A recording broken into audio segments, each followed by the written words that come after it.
Welcome to our tutorial on how to hide comments that contain certain words on Facebook PC.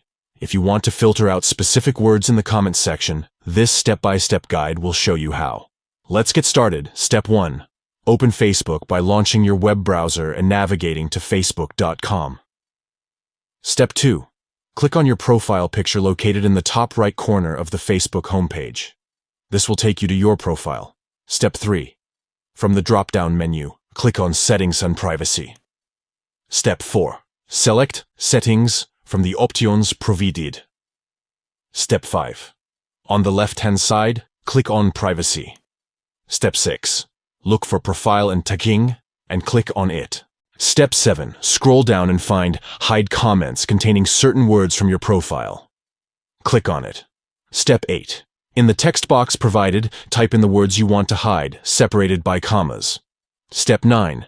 When you're finished, click on Save to apply the changes. By following these simple steps, you can easily hide comments that contain certain words on Facebook PC.